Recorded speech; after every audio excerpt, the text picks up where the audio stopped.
Bonjour! Aujourd'hui, avec Taoki, nous allons travailler sur le son 1. Nous avions déjà vu le son 1 que l'on écrit I-N. Hein? La bouche fait le I et le son passe par le nez. Eh bien, on va voir aujourd'hui qu'il y a d'autres façons d'écrire le son 1. On peut l'écrire A-I-N, on peut l'écrire E-I-N et on peut l'écrire A-I-M. Comme dans la main. On voit bien que on l'écrit avec le A-I-N. Le peintre, qu'on écrit avec E-I-N. Et la faim, quand on a faim, quand on a envie de manger, qu'on écrit A-I-M. Mais d'abord, nous allons observer le poster de Taoki. Alors, où étions-nous lors de la séance précédente?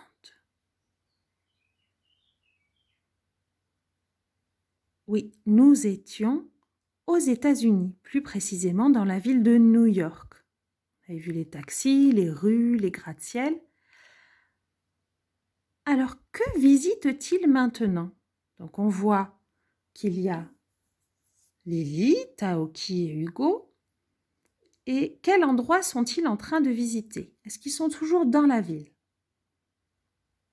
Non, ils semblent être à l'extérieur de la ville. Nous voyons la ville ici au loin et il y a comme une rivière ou un fleuve qui les sépare. Et donc, ils sont dans un parc où il y a, a priori, une grande statue. Alors, comment est cette statue? On va essayer de l'observer de plus près, si ça marche. Voilà. Alors, comment est cette statue? Décris-la. Oui, c'est une femme. C'est une femme qui a une couronne sur la tête. Que porte-t-elle? Elle porte une robe et elle lève une torche. Dans quelle main est cette torche? Elle lève une torche de la main droite. Et que tient-elle dans la main gauche? Elle tient un livre. Alors, où est Taoki? Taoki est sur le banc. Comment est-il habillé? Taoki est habillé comme la statue. Que fait Lily? Lily prend Taoki en photo. Que fait Hugo? Hugo rit en regardant Taoki. Alors, on peut essayer de regarder les autres personnes. Donc, qu'est-ce qu'on voit? Quels sont les autres personnages que nous voyons? Alors, nous voyons un homme, un homme qui peint la statue, un peintre donc, et des touristes qui le regardent peindre. Ensuite, ici, que voit-on?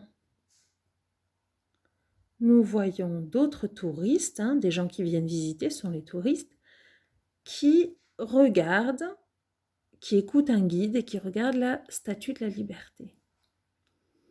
Et ensuite, on a au premier plan, c'est-à-dire tout devant nous, un homme qui, que fait-il? Il lit son journal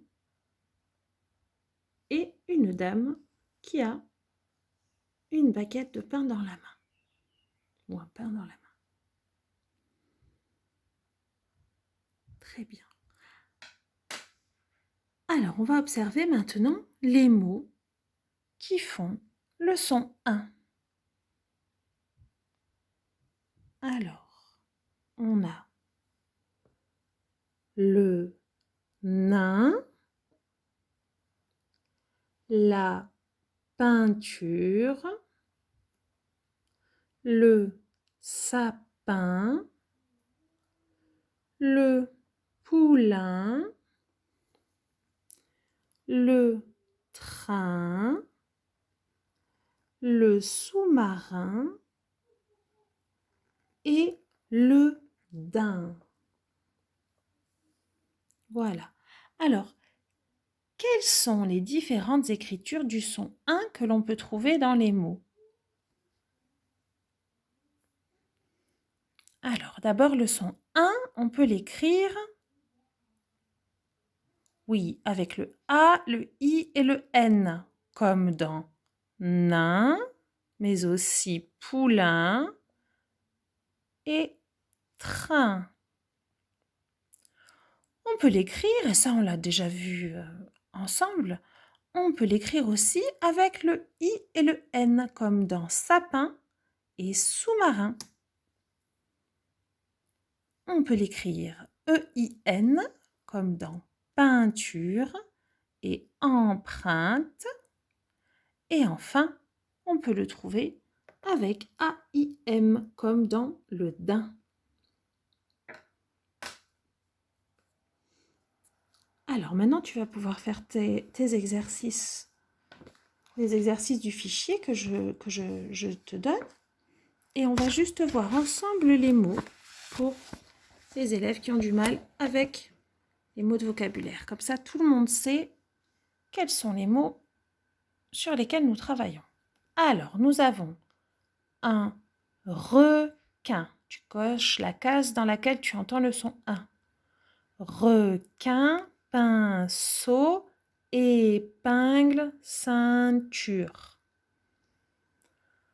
Ensuite, tu entoures le dessin quand tu entends la syllabe qui est écrite ici. Alors la syllabe, c'est à toi de la lire. Je te lis la première, comme ça on fait l'exemple ensemble. Donc on a la syllabe pain et on a lapin et pansement. Alors dans lequel des deux dessins j'entends la syllabe pain? Dans lapin ou pansement? Dans lapin, très bien, donc je l'entoure. Ensuite, on aura la main, le nain. Le nain, c'est un homme de petite taille. Ensuite, nous avons le mot le timbre et le dindon. Et puis, un train et une princesse. Voilà. Pour les exercices suivants, ce sont les mêmes que d'habitude. Je lis les mots et je colorie toutes les lettres qui font le son 1. Par exemple, le premier mot, c'est un forain. Je vais colorier le A, le I et le N. Je fais cet exercice-là pour tous les mots qui font 1. Ensuite, j'entoure les lettres que j'ai coloriées dans l'exercice précédent.